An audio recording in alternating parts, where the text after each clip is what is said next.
Amigo, boa tarde você que está ligado conosco nessa live, essa tarde ou que virá a vê-la no futuro. Que Todo-Poderoso abençoe você. Hoje é quinta-feira, muito abençoada. Aliás, todos os dias são abençoados, né? Vamos orar, vamos falar com Deus.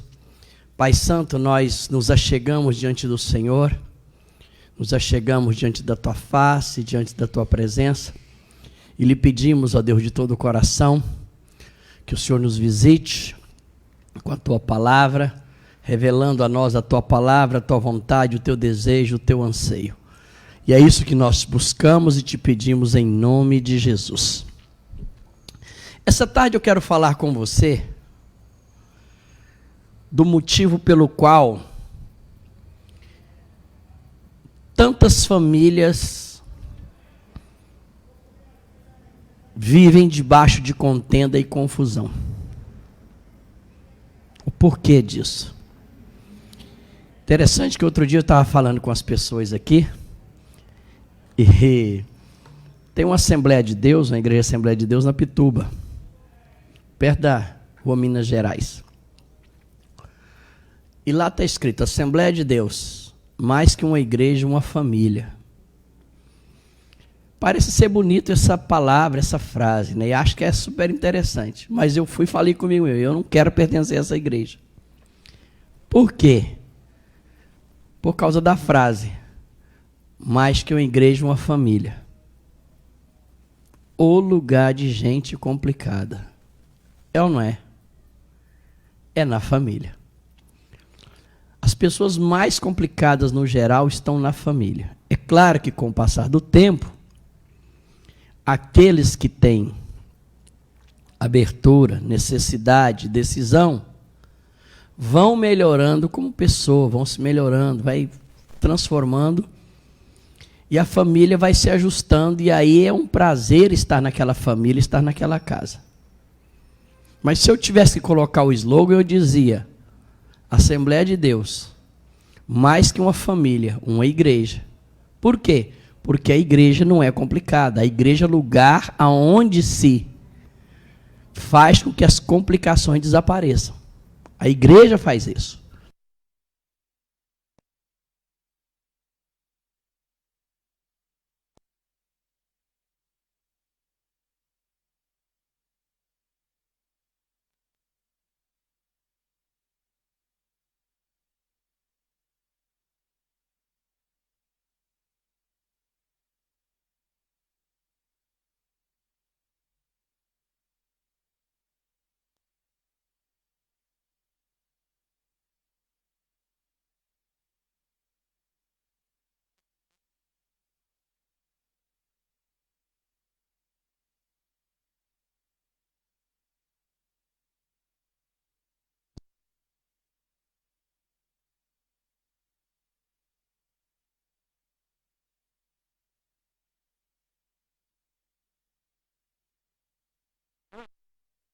Sofreram traumas na sua alma, no seu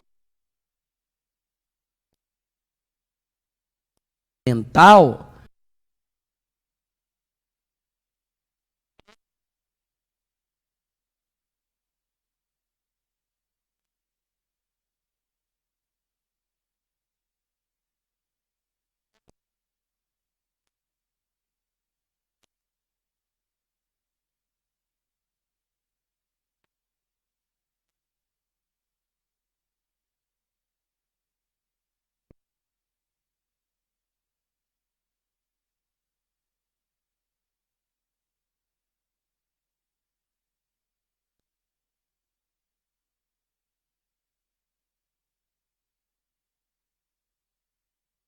Isso aqui mostra claramente, gente, que o povo havia se ajuntado, era um só, falavam a mesma linguagem, falou, olha, nós vamos edificar uma torre que vai tocar os céus, ou seja, aqui foi a primeira ideia de prédio, né, que se tem, está aqui.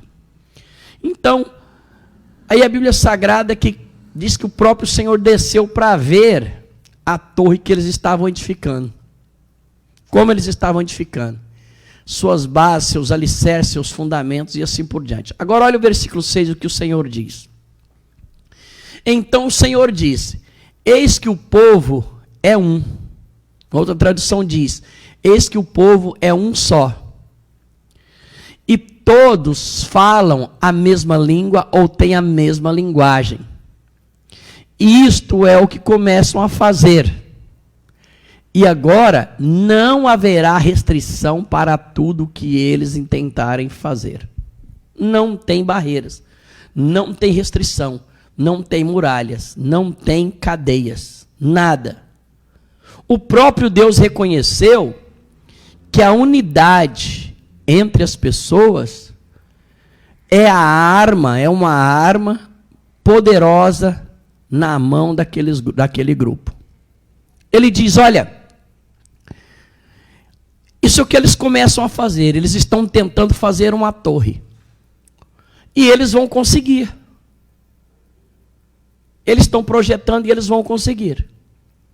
E por que é que eles vão conseguir? O Senhor diz, porque Ele é um. Ou seja, eles estão em unidade debaixo de um mesmo propósito. Qual era o propósito? Edificar a torre. Para isso, alguém deu a ideia. Quando a pessoa teve a ideia, ela convenceu o primeiro, aí os dois convenceram um terceiro, os três convenceram um quarto, o quarto convenceram 5, os 5 convenceram 10, 10 convenceram 20, 20 convenceram 40, 40 convenceram 100, 100 convenceram 200, 200 convenceram 500, 500 convenceram 1000. Ou seja, alguém teve a ideia, convenceu 2, 2 convenceram 1 que virou 3, 3 convenceram mais 2 que virou 5 e sucessivamente. E eles se tornaram um na visão, tornaram um no projeto, um no propósito. Então o Senhor chegou e falou, olha, eles são um. Segundo, e eles todos têm a mesma língua. Quando ele está falando a mesma língua, não está falando só de idioma. Ele está falando de mesma linguagem. Por exemplo, você pode falar um idioma diferente e ficar em unidade. Quer ver só aqui? Eu te provo. Exemplo, vamos pegar aqui um dos melhores times de futebol do mundo. Todo mundo gosta de ver jogar. O Barcelona. Olha, o Barcelona, ele tem lá o Iniesta. Iniesta é de que nação? Ele é espanhol. Exatamente. Ele é espanhol do país que cedia o Barcelona. Pronto. Mas jogava junto com o Iniesta o Messi. E o Messi é o quê? Argentino. Argentino. Mas estava lá também, durante um tempo, Neymar, que é o quê? Brasileiro. Mas estava lá também, claramente, outros e outros jogadores da África. Tinha jogadores da Inglaterra. Tinha jogadores da Bielorrússia, ou seja, de várias partes do mundo. Dentro do Barcelona, se você for pegar, dentro do Real Madrid, se você for pegar esses times maiores, da própria França agora, então o time que o Neymar joga, tá ele lá que é brasileiro, tá lá o Messi, tá lá claramente os franceses. São línguas completamente diferentes, idiomas completamente diferentes. Mas por que é que eles ganham? Por que é que eles são campeões? É só porque eles são bons de bola? Não. É porque eles são um. Eles têm língua diferente, falam idioma diferente, mas falam a mesma linguagem de unidade que é o futebol. Que é dar o passe certo. Quer servir o companheiro, quer jogar para o grupo, quer jogar para a equipe. Então, quando aquele time se reúne, aí pergunta, como é que eles podem ganhar se eles falam idiomas diferentes? Sim, eles falam idioma diferente, mas têm um mesmo propósito, que é o futebol. E a regra do futebol, não importa qual seja a língua, se é espanhol, se é inglês, se é francês, se é português, não importa se é africano, não importa se é chinês, não importa se é japonês, a regra é a mesma. Tem um juiz, tem lá 22 jogadores, a regra para o goleiro do Barcelona é uma, mas a regra para o Flamengo é a mesma, para o jogador do gol. A regra para os atacantes do Barcelona é uma, mas as regras para o Real Madrid, para os atacantes do Real Madrid, é a mesma. Então eles andam debaixo da mesma regra, e eles concordam que aquelas regras devem ser seguidas, que aquelas regras devem ser observadas, e por isso eles falam a mesma língua, e quando fala a mesma língua, não é necessário falar o mesmo idioma. Às vezes eles não falam o mesmo idioma, mas o outro, quando olha para ele e fala em outra língua, ele entende que quer, que o outro está pedindo o passe. E por isso se torna um time vencedor. Se torna um time que não tem barreiras para ele. E é engraçado isso, sabe por quê? Porque, na verdade, as pessoas que trabalham com futebol, eles não estão preocupados com o idioma que o indivíduo fala.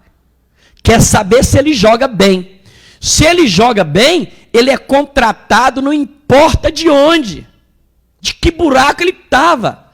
Ele vai lá e busca ele, chama alguém que trabalha com ele, que vai interpretar a língua para entre ele e o técnico, entre ele e os dirigentes. Pronto, mas jogou, colocou ele dentro de campo, explicou e imediatamente ele sabe o que tem que fazer, porque eles jogam na mesma língua. Não no mesmo idioma, mas a mesma linguagem futebolística. E aqui é o que o Senhor está dizendo, eles têm a mesma língua. E aí ele diz, isso é o que começam a fazer, ou seja, eles têm um projeto, vão começar a edificar. E o Senhor chega e diz, agora não haverá restrição para tudo que eles intentarem fazer. Ou seja, quando você se torna um com o seu povo, um com a sua família, um com a sua igreja, um com a equipe sua de trabalho, e vocês falam a mesma linguagem, todos querem o que é melhor para a turma, não haverá de maneira nenhuma barreira para o que intentam fazer. Você pode ter certeza disso. Não haverá barreiras, não haverá limites, não haverá nada que impeça a vitória desse grupo. Porque esse grupo está, primeiro, unido debaixo de um projeto, de um propósito. Segundo, eles falam a mesma linguagem. Olha o que Satanás faz. Exemplo, ele coloca um grupo aqui para fazer a mesma coisa. Ou seja, Deus colocou um grupo para fazer a mesma coisa. Quando eles se reúnem, eles decidem juntos o que vão fazer. Mas quando sai dali, aí o grupo se mostra dividido, cada um faz o que quer. Aquilo não vai ter êxito. Eu me lembro claramente, quando eu morava em Franca, São Paulo, eu vim de Goiânia para liderar uma igreja lá em São Paulo. E aí aconteceu um fato que o pastor estava problemático demais, de saúde, o pastor antes de mim, e ele estava passando por um estresse tão grande, tinha 5 casais de pastores junto com ele. E esses casais não ajudavam, atrapalhavam, ainda cobravam muito. E isso era tão terrível que ele chegou a desmaiar 3 vezes no púlpito. Está lá pregando de uma hora para outra, a pressão era tão grande que ele caía desmaiado. E com isso resolveram trocá-lo, substituí-lo. E aí me chamaram para o lugar dele. Acontece que eu e Cleudia, quando fomos, nós éramos os mais novos na idade, Na questão de ordenação, eles eram mais velhos, tinham sido ordenado a pastor. Eu fui ordenado em 92, mudei para essa cidade, em Franca, São Paulo, em 96. Tinha 4 anos de pastorado, estava aprendendo a pastorear. E eles tinham sido ordenados, ou seja, eles tinham sido ordenados, uns em 89, outros em 90. Eles tinham mais tempo de ordenação. Então era mais velho na idade, mais velho na ordenação, e fora que era mais velho na conversão. Quando nós começamos a reunir, e eu era o líder, eu e Cleudia, nós éramos os coordenadores, nós traçávamos o projeto e falávamos, vamos fazer uma agenda com eles. Chegava, determinava a agenda, reunia, e eles davam palpites, falavam. Pronto. Aí na hora de executar, ou seja, a gente pegava as tarefas e dividia. Quando chegava na hora do vamos ver, de 5 casais, 6 conosco, 2 faziam, pulavam para dentro e faziam o que tinha que fazer. 3 não faziam. 3 não faziam. Com isso a gente via que eles estavam sempre abortando os processos. Por quê? Porque nós não éramos um na fala, na conversa ali, no propósito. Mas quando chegava para fazer a mesma linguagem de ação, de atuação, de execução, eles não faziam a parte. Com isso, porque para fechar, ou seja, a ação vitoriosa, precisava que os 6 casais, cada um fizesse a sua parte. Quando chegou um determinado momento, tinha um dos pastores chamado Silas, eu cheguei para eles na frente e falei, rapaz, todas as vezes que nós decidimos, você está sempre abortando o processo. Você não faz sua parte. Você não executa. Por quê? O que acontece? Ele virou para mim assim na maior cara de pau e falou, eu não fiz e não vou fazer. Eu falei, mas por quê? Porque se eu fizer, vai dar certo. E se der certo, você será honrado. Olha para você ver a cabeça desse indivíduo. Ele estava preocupado com a minha honra. Que eu iria ser honrado diante da igreja, seria honrado diante das pessoas. Quando, na verdade, eu estava preocupado, era com a prevalência da igreja, que a igreja prevalecesse, crescesse, avançasse, porque todos nós ganharíamos com aquilo. Quando ele falou aquilo, eu falei, a partir de agora, então, eu vou deixar ele fora do próprio projeto. E realmente, nós tomamos a atitude e deixamos fora. Aí a obra começou a andar um pouco melhor. Porque ele abortava o processo, não fazia, falava mal e torcia contra. Porque ele não estava em unidade conosco. E havia restrição para tudo que a gente ia fazer. Quando nós conseguimos montar uma equipe, que era que falava a mesma linguagem, acabou as barreiras.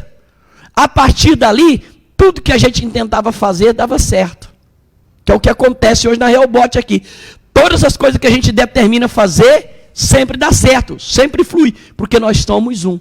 Então preste atenção, eu estou te dando esses exemplos da igreja, mas na sua casa é do mesmo jeito. Se o marido e a mulher falam, ou seja, têm o mesmo projeto, falam a mesma linguagem, e eles convencem os filhos do projeto, e os filhos pulam para dentro na mesma linguagem, sabe o que acontece? Não tem restrição. Mas Satanás sabe disso. Ele viu, e é interessante que o Senhor, porque eles estavam fazendo de maneira errada, o Senhor resolveu bagunçar a língua deles, ou seja, tirou a unidade deles, e com isso a torre parou de ser edificada. Então Satanás, quando ele quer levar você a perder, ele vai mexer na unidade entre você e seu marido, e vai mexer na unidade entre você, pai e mãe, na unidade com seus filhos, de tal maneira que vocês não vão falar a mesma língua, para que haja restrição em todo o processo, em todo o projeto que vocês entendam fazer. E como é que ele faz isso? Abra sua Bíblia comigo aí, para você entender melhor isso. Abre comigo, por favor, Filipenses capítulo 2, versículo 3. Filipenses 2, 3. Nada façais por contenda ou por vanglória, mas façais por humildade, cada um considere os outros superiores a si mesmo. Olha o que ele está dizendo aqui a respeito de unidade. Não faça nada que vá gerar contenda. Ou não faça nada que vai gerar vanglória, ou seja, glória pessoal. Se eu faço as coisas que geram unidade, e se eu pego a glória que porventura está tendo, ou seja, a honra, e eu reparto, as pessoas pulam para dentro junto. Você pode observar na nossa comunidade, na nossa congregação, a nossa congregação é dividida por áreas. Então tem aquele que cuida de casais, tem aquele que cuida de jovens, cuida de crianças, cuida de mulheres e assim por diante. Então, exemplo, Dona Eunice vai e faz um evento para as mulheres. Pronto. Ela vai, chama a Eliana, põe junto. Aí põe claramente a Araci junto também. Pronto. Elas foram e fizeram. Quando chega no final, nós temos por hábito ir e reconhecer os serviços que ela faz. Mas não reconhece só por reconhecer, porque é a regra. Não. É porque faz parte da nossa congregação reconhecer o bom trabalho que cada um presta. Só que o que acontece? Elas não fazem por contenda e não fazem por vanglória, por glória própria. Mas, quando a Dona Eunice é honrada, ela reparte com a Eliana, ela reparte com a Araci, reparte com o outro. Vanglória é quando a pessoa sozinho se autogloria, ela se acha a única pessoa próxima, própria para receber a honra. Mas quando a gente divide, e uma coisa é certa, o bispo de Paulo e a bispa Cléudia são os coordenadores da igreja. Então a Eunice, ela foi e fez um bom trabalho para as mulheres. Quem é corresponsável com isso? O de Paula mais a Cléudia. Mas o de Paula mais a Cléudia não recebe a vanglória sozinho. Ele vai e reparte com os irmãos. Por quê? Porque isso traz a unidade. Então ele está dizendo, ó, não faça nada por contenda ou por vanglória, mas por humildade. Dentro de casa do mesmo jeito. Várias vezes a gente vê isso, que a mãe faz coisas para gerar contenda com o marido. Tem filhos que fazem as coisas para gerar contenda entre irmãos. E uns fazem contenda entre pai e filhos. E quando um é bem sucedido, ele recebe a honra sozinho. E os outros ficam com raiva, ficam enraivecidos e não querem mais ajudar. E aí ele continua, se você quer vencer mesmo, ter a unidade, cada um considere o outro superior. Ou seja, naquela hora que a Eunice, ela está fazendo o evento, quem é superior? Eu ou ela? Ora, por regra, o bispo de Paulo é o coordenador, por regra ele é superior. Mas, naquela hora que ela está à frente do processo, do projeto, ela é superior, porque foi ela que simplesmente gerou o processo, gerou o evento. Então ela dá as cartas, ela diz o que vai fazer, e eu escuto, eu ouço e entro debaixo. Só para você ter uma ideia, segunda-feira passada agora, teve um encontro com os músicos. Pastor Lucas foi e convidou. E faz parte dessa equipe, o Leonardo, que é diácono. Faz parte também o Fernando. Faz parte o Moisés, o Tauan. Faz parte também o Fabianinho. São obreiros. Mas faz parte também o pastor Miller, que é pastor. E faz parte também a bispa Cléudia, que é bispa da igreja. Mas só que tem um líder. Quem é o líder? Pastor Lucas. Então, o Lucas chegou, chamou. Aí a Cléudia fala, eu não vou não, porque eu não vou na reunião do subalterno. Aí o Miller chega e fala, eu também não vou, porque eu não vou na reunião do subalterno, porque ele é presbítero. Isso é o quê? Para quebrar a unidade.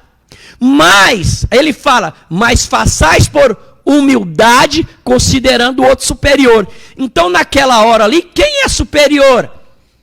O Lucas, a Cléudia ou o Miller? O Lucas, porque ele é o líder, ele foi colocado, ele é o chefe. Então a Cléudia, ela é bispo da igreja, mas ela se submete ao Lucas. O Miller é coordenador junto com a gente da igreja, como pastor, mas ele não é o líder. Quem é o líder é o Lucas. Então ele se submete ao Lucas, porque o Lucas é o líder. Na patente, é o bispo, pastor, presbítero. Ele é o terceiro. Mas como ele é o líder, ele dita as regras, coloca os assuntos e diz como vai ser. Ele faz as escalas. E é interessante que tem um grupo de louvor e eu estou lá. Aí simplesmente alguém quer fazer alguma coisa, quer trocar, chega e fala: Lucas, o senhor poderia trocar para mim? Lucas, todo mundo pede para ele. Isso quer dizer o seguinte, que para manter a unidade não tem contenda, nem vanglória, mas faz por humildade, considerando o outro superior. Então a Cléudia considera o Lucas superior a ela no tocante à música. O próprio pastor considera o Lucas superior à música. Assim como a gente considera a Dona Eunice no tocante às mulheres. E assim sucessivamente. Porque é assim que você mantém a unidade.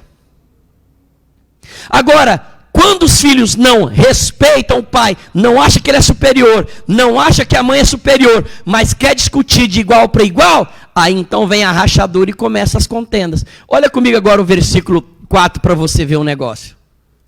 Não atente para cada um para o que é propriamente seu, mas cada qual também para o que é dos outros. Então o que ele está dizendo? Se eu quero fazer a coisa fluir tendo unidade, eu não posso atentar para o que é meu. Então preste atenção. Se eu quero a unidade da igreja, eu não posso atentar para o meu e fazer a igreja trabalhar para mim para que eu fique bem. Não. Se eu quero que a igreja tenha unidade, que ela cresça, que ela avance, eu vou olhar de maneira que simplesmente atentar para o que é propriamente do outro. Então eu atento para aquilo que é melhor para o Tassi, aquilo que é melhor para a Andrine, que é melhor para o Lucas, que é melhor para o Miller, que é melhor para a Rosa. Ou seja, o que é melhor para cada um. Quando eu atento para isso e eu trabalho para isso, para que esse melhor alcance, aquela pessoa tem unidade comigo. Porque ela fala: eu quero ter unidade com esse pastor porque ele me quer ver bem.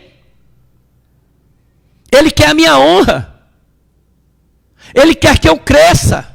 Ele quer que eu melhore. Ele quer que eu seja mais que vencedor. Ele trabalha para isso. E aumenta-se a unidade.